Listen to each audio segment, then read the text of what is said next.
Bienvenue dans du 5 km à l'Ultra Trail, le podcast qui t'aide à progresser en trail avec méthode, plaisir et confiance. Et cela quel que soit ton niveau. Attention, 3, 2, 1, c'est parti! Allez, salut les amis, bienvenue dans ce nouvel épisode du 5 km à l'Ultra Trail. Bon, allez, j'espère que vous allez bien aujourd'hui, cette semaine, ce mois-ci même, qui vient de commencer, le mois de février. Le mois de février, généralement, il est un petit peu hostile, comme le mois de mars, le mois de janvier. Ça commence à aller un petit peu au mois d'avril. Et puis le mois de mai, ça y est, les grosses chaleurs arrivent. Mais bon, mois de février, il faut encore serrer les dents, les amis, pour ceux qui ont des prépas, comme moi, par exemple, pour le mois prochain, pour ce mois-ci, pour le mois d'après. Voilà, c'est pas génial, mais il faut faire avec. Et ça forge comme ça notre capacité à être endurant en trail, parce qu'on n'est pas des coureurs en mousse, hein, on n'est pas en sucre. Et ça me fait rebondir un peu sur une vidéo que j'ai vue juste avant. J'ai l'impression que je vois des vidéos Facebook et compagnie avant chaque podcast, mais je fais pas exprès. Là, j'ai vu une vidéo de coureurs en pleine en course, hein, de trail, hein, et il y a une grosse flaque devant eux. Et en fait, ils sont tous là en train de se dire j'y vais pas, tout ça. Je me suis dit, bon, c'est un entraînement, ils ont pas envie de se mouiller, toi. Et en fait, non, ils sont en course, ils ont un dossard, quoi. Mais moi, dossard, c'est vas-y, quoi, tu traverses. Alors, il y en a qui traversent quand même, hein, qui arrivent de derrière, mais il y en a 2 ou 3 qui sont devant. Je sais pas, ça va être des jeunes trailers qui ont peur de se mouiller. Les fous. S'ils veulent pas se mouiller, je pense qu'ils peuvent rester sur la route, mais bon, voilà, il faut aimer quand même en ce moment. Être un petit peu de la team sanglier, hein, les amis, il faut, si tu veux rester propre en ce moment. Bon, c'est compliqué. Bon, ceci étant dit, moi j'ai quand même acheté des chaussures Gore-Tex qui font bien le taf. Voilà, Red Light font le taf. Avant j'avais les chaussures La Sportiva en version Gore-Tex qui font aussi le taf. Alors ce qui est pratique aussi, c'est que ok, c'est étanche, mais c'est aussi chaud. Et c'est plutôt pas mal d'avoir les pieds au chaud. Donc faites gaffe de ne pas prendre des chaussures Gore-Tex pour l'hiver, quand il fait trop chaud. Tu sais, au mois de mai, les chaussures Gore-Tex, on va transpirer dedans. C'est sûr que la respirabilité, c'est pas génial. Donc clairement, au mois de mai, j'ai plus de chaussures Gore-Tex. Mais là, dans les périodes un peu moisies comme ça, il fait froid, j'ai pas envie d'avoir les pieds mouillés. Bah, je suis pas en sucre, mais bon, quand même. Et puis je suis pas en course non plus. Bah voilà, je préfère avoir les pieds au chaud. Et les chaussures Gore-Tex m'aident avoir au chaud, à garder les pieds au chaud. Je vais y arriver. J'ai un peu de mal à mettre tous les mots dans le bon ordre.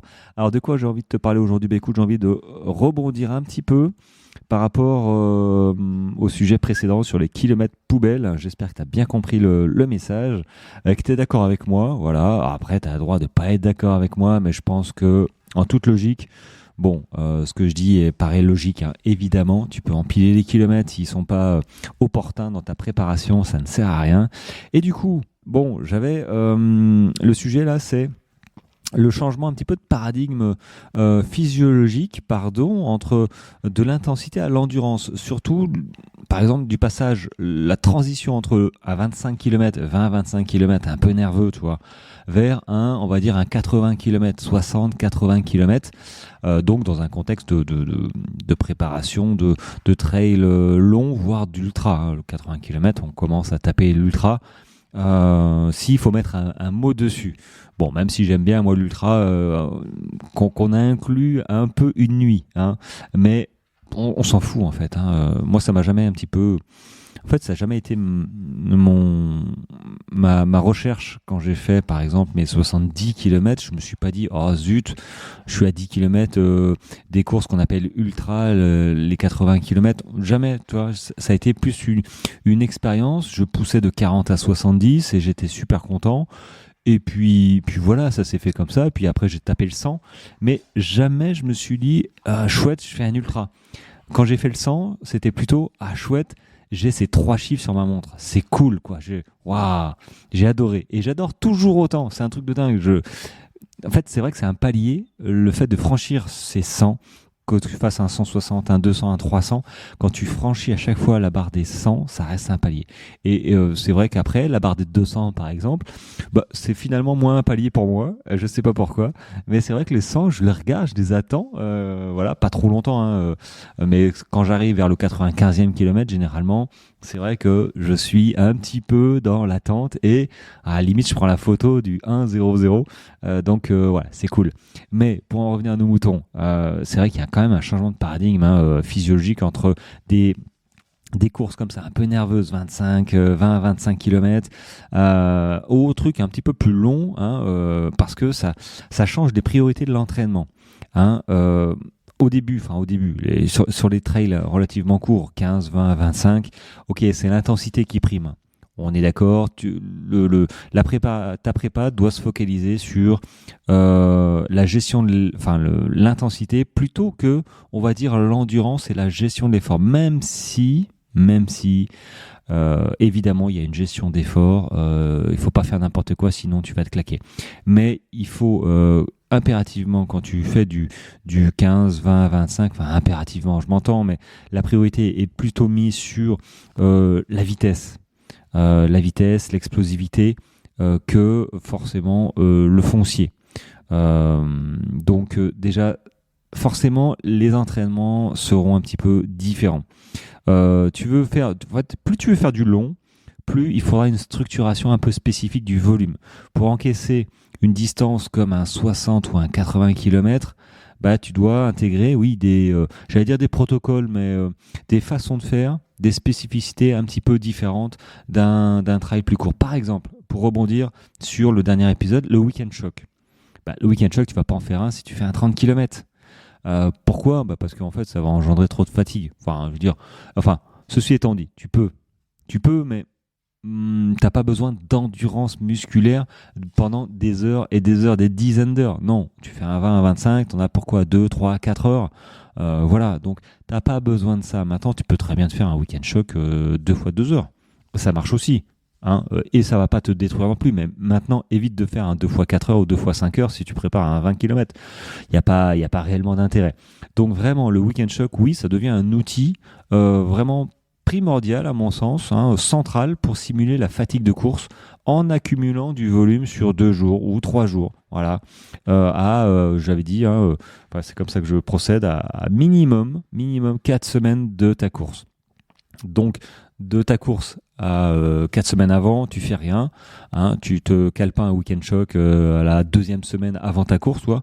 Non, forcément, tu vas pas arriver le plus en forme possible, donc 4 semaines minimum, ça va te permettre de préparer ton corps à la durée de l'effort d'un trail long de 50, 60, 80 et plus, sans t'épuiser prématurément. Qu'est-ce qui change aussi entre un 25 et un 80 par exemple? En fait c'est comme un 10 km en fait. La durée des sorties longues, je vais y arriver. J'avais un mot limitation, mais en fait c'est pas la limitation des sorties longues, c'est plutôt la durée des sorties longues. Clairement, tu prépares un 20 km, et ta sortie longue la plus longue, je pense qu'elle doit faire 3 heures. 3 heures, c'est bien. Pour un 20 km avec du dénivelé, 3 heures, c'est correct. Maintenant, tu prépares à 80, ta sortie de 3 heures n'est pas ta sortie, on va dire, hebdomadaire. Tu fais pas 3 heures toutes les semaines, tous les week-ends. Parce que ça reste quand même important, même si moi je fais en sorte pour mes coachés, pour moi-même, que courir 3 heures ne soit pas plus fatigant que courir 1h30. Néanmoins, c'est pas judicieux de se dire c'est bon, je prépare un 100 km ou un 80 km, donc ma sortie hebdomadaire elle fait 3 heures. Non, elle fait pas 3 heures. Tu passes de 1h30 en version semaine récupération à 3, 4, 5 heures en montée progressive. Mais du coup, quand tu prépares un 20, 25, voire 30 km, je pense que 3 heures ça suffit, c'est pas mal. Parce que tu as toute priorité en fait à travailler sur ce genre de trail. Tu dois prioriser l'explosivité, tu dois prioriser la vitesse, les relances, vraiment. Donc, tu n'as pas besoin de te claquer 5 heures de sortie longue. Maintenant, tu peux de temps en temps si ça te fait plaisir, mais il faut que tu récupères correctement. Un bon entraînement, c'est un entraînement qui se poursuit de semaine en semaine. Et pas vouloir se claquer, allez, je me fais plaisir, je sors 5 heures et puis une semaine plus tard, tu es toujours un petit peu dans le dur parce que tu n'as pas récupéré. Donc, c'est pas génial comme entraînement. Ensuite, qu'est-ce qui diffère ? J'avais parlé tout à l'heure de la gestion de course, initialement. Gestion de course, oui. J'ai pas dit que c'était pas important tout à l'heure, la gestion de course sur un 20, 25, 30 km, évidemment. Il faut respecter Faut respecter en fait ses capacités physiques par rapport à la course. Ou plutôt respecter la course par rapport à ses capacités physiques. Tu vas pas t'élancer comme une balle en première ligne d'un trail pour si t'as pas la caisse, hein, tu fais pas comme moi sur route, hein, mon premier 10 km, j'étais devant. Il y avait personne devant moi, j'étais premier, toi. Pouf, je me suis dit, allez, un 10 km, je vais le claquer là. Bim. Ah bah, j'ai pas claqué longtemps, hein. J'ai claqué au bout de 3 km, j'ai failli abandonner. Et pourtant, c'était qu'un 10 km. Mais je suis parti tellement vite que ouais, j'étais bien. Et puis à mon niveau, à l'époque, j'allais, voilà, mon record c'était 44 km, 44 minutes le 10 km. C'est bien, mais bon, c'est pas ça qui va me faire terminer premier, tu vois, d'un 10 km. Et je suis parti à 16 km heure, voilà, tout frais. Et puis petit à petit, 15,6, 15,3, 15, 14,8. Et j'ai dit, oh, sans m'en apercevoir, en 3 km, j'étais cramé. Et ouais, il a fallu un petit peu de coca, voilà, un ravito qui tombait pile poil. Heureusement qu'il y avait un ravito, sinon j'aurais jeté l'éponge pour me reprendre un petit peu de lucidité en me disant bon, ok, t'arrêtes tes conneries. Finalement, cours, et puis tu verras le temps que tu fais. Arrête de vouloir te mettre des temps de fou, t'es pas prêt. Et bon, voilà, j'ai quand même fait en 45 minutes, je crois, et j'étais content finalement, mais wow, le début, pam, ça m'a piqué. Ouais, bah, on fait tous des conneries, hein. Donc, la gestion de course, oui, sur du court, ton cardio, il est à bloc quasiment tout le temps. Maintenant, les montées, oui, on les fait en marchant, mais bon, n'empêche que le tempo est là. Maintenant, tu te fais sur une course un petit peu plus longue, hein, voire carrément plus longue. Bon, bah oui, la gestion de course, les amis, ça devient mais quelque chose de primordial, parce que si tu fais une connerie de partir trop fort les 20 premiers kilomètres parce que tu te sens voler, parce que bah oui, ta prépa était bonne et que tu as les jambes, tu as le physique, mais que tu n'anticipes pas la suite du profil de ta course, tu peux être dans le dur assez vite. Et si tu gères mal ton alimentation, bim, hein, la gestion des apports en glucides notamment et l'hydratation évidemment, ça a un rôle de plus en plus important au fur et à mesure que pas dois, mais que tu vas ou que tu peux augmenter ta distance de course. Qui dit augmenter ta distance de course dit augmenter ta durée d'effort sur ta course. Hein, un 40 km, bah, tu passeras quand même globalement moins de temps, 2 fois moins de temps qu'un 80 km. Voire 2 fois et demi, parce que plus ça dure et moins on court vite, mais c'est pas toujours ça, hein. Parfois on retrouve des jambes et c'est ça qui est sympa, c'est que ça fluctue, des hauts, des bas, des trucs de fou, et puis des trucs où c'est un peu moins foufou, où on est carrément dans la résilience et le mental, vraiment. Mais du coup, plus tu vas passer de temps sur ta course, plus tu devras augmenter tes compétences et des variables comme l'alimentation. Et dans l'alimentation, c'est oui, l'apport des glucides et l'hydratation. Si tu commences à arrêter de boire régulièrement, c'est le début des emmerdes. Vraiment, les crampes, des maux d'estomac. Et si tu arrêtes de manger régulièrement, c'est le début des emmerdes aussi. Manque d'énergie, hypoglycémie peut-être, ce genre de choses. Manque d'énergie tout court, hein. Et puis si en plus tu as un dénivelé de fou, tu as 1000 mètres, tu as un mur devant toi, tu as 1 kilomètre vertical, ça peut te cisailler les jambes, et je peux t'assurer que les kilomètres verticaux, généralement, ils te les claquent au 70e sur un 90 ou 100. Bon, t'es déjà un peu entamé, quoi.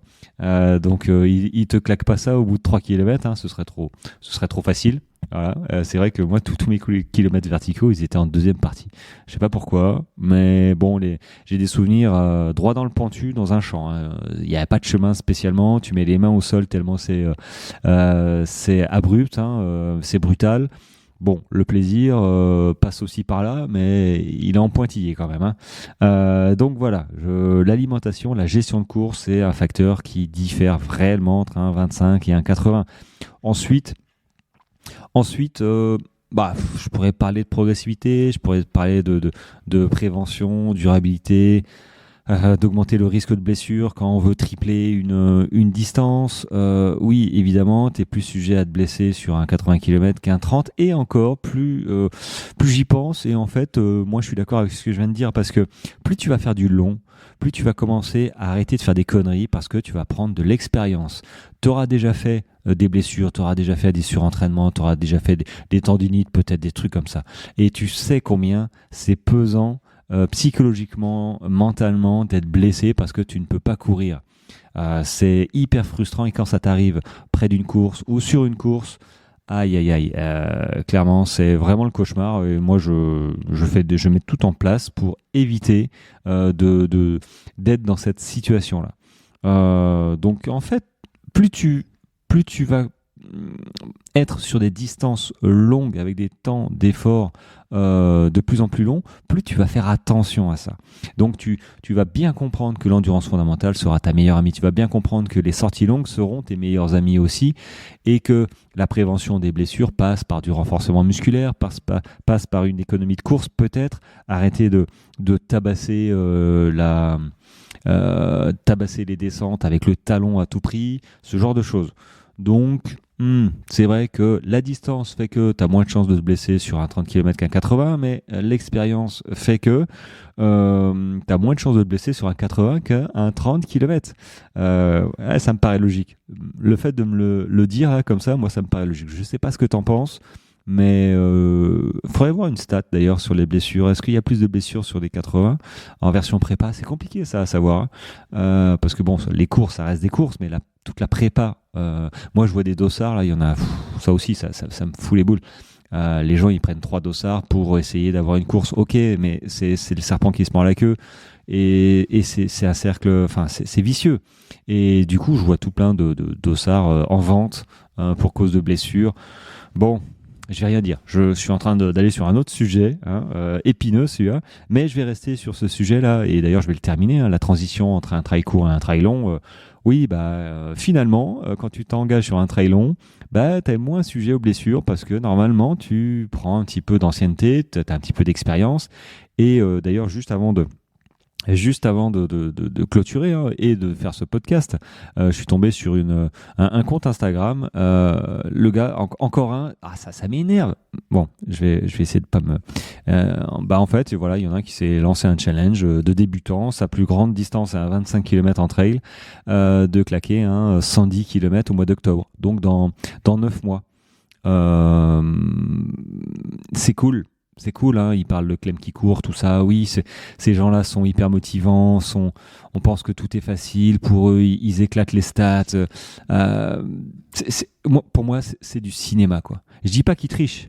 Je dis juste que c'est scénarisé. Ils montrent pas forcément les vraies choses du trail, les vraies galères. Ils ont des possibilités qui sont un petit peu plus hautes que la normale. Et ça, les gens ne le voient pas. Ils voient pas tout ça, ils voient pas leur entraînement, ils pensent qu'ils voient une vidéo à chaque vidéo, ils se disent waouh les gars ils arrachent, ils sont dans le top 5, top 10 machin, on traverse la Réunion, c'est cool, mais il n'y a pas que ça c'est la façade et malheureusement malheureusement, il y a des gens qui se laissent happer par ça et se disent ah tiens, je vais faire un 100 km, c'est cool, c'est mon rêve, je vais le faire cette année quoi. Mais les gars, prenez un petit peu de plomb dans le crâne là. Il y a Internet qui existe, il y a moyen de se renseigner. Pourquoi vouloir zapper toutes les étapes pour juste dire oh j'ai fait un ultra cette année. Oui, mais t'es blessé gros. Et en plus t'as pris un dossard et t'as pas été à la course peut-être. Donc t'as pris la place de quelqu'un. Tout ça pourquoi? Pour claquer un ultra alors que tu as 25 ans, tu aurais fait ton ultra dans l'année prochaine. Qu'est-ce que ça t'aurait empêché d'apprendre à la gestion de l'effort, la gestion de l'alimentation, de la progressivité, quoi, à la place de vouloir. Moi ça me gonfle énormément. C'est pas comme ça que je vois le trail en fait. Là, le trail c'est devenu une mode. Il faut faire un ultra. Tu vois, j'en ai parlé il y a pas très longtemps. Avant, fallait faire un marathon. Maintenant, faut faire un ultra. C'est super les gars. Sauf qu'on manque de place, il y a trop de monde et qu'il faut faire des priorités. Moi, maintenant, en fait, une des règles, je pense que j'instaurerai sur toutes les courses, c'est tu valides. Dans l'année qui a suivi ou les 2 ans, les 2 dernières années, tu as validé X de courses de X kilomètres. Point. T'as pas réussi à faire un 50 km pour t'inscrire à un 100, en fait, tu t'inscris pas à un 100 si t'as pas déjà fait un 50. Point. À un moment, il faut mettre des sélections. Et de quel droit on peut autoriser parce qu'il y a toujours des sélections et que de toute manière, on est trop nombreux. Et ça évitera pas forcément des abus, mais tu as le droit de te blesser après dans une prépa, c'est normal. Mais tu n'as pas le droit à mon sens, maintenant, à l'heure actuelle, la difficulté d'avoir un dossard, tu n'as pas le droit. Moi, ça me fout les boules de lire sur Instagram, sur Facebook et les réseaux. Je me suis inscrit, c'est mon premier sang, je pars de zéro et j'ai un ultra dans 10 mois. Mais non, mon gars, c'est pas possible, c'est pas possible. Bref, je me suis un petit peu, excusez-moi, je me suis un petit peu emporté et sorti de mon épisode. Allez, sur ce, je vais arrêter là, je vous souhaite une très belle journée. Merci en tout cas de vos écoutes. Retrouvez cet épisode aussi sur la newsletter en lien, je la mettrai en lien si tu veux t'abonner à la newsletter aussi, parce que la newsletter ne sont pas que les transcriptions de mes podcasts. Je dis autre chose aussi. Voilà, tu auras le lien, il n'y a plus qu'à cliquer. Et si tu as des questions sur tes entraînements, je peux quand même y répondre, me mets pas un pâté, je suis pas ton coach personnel, sauf si tu as envie que je t'accompagne à travers mes expériences, mes séances aussi, ma plateforme Sphere Trail de contenu. Écoute, je mettrai aussi le lien dans l'épisode et on en discutera avec plaisir. Sur ce les amis, passez une très belle journée, je vous dis à très vite. Ciao ciao.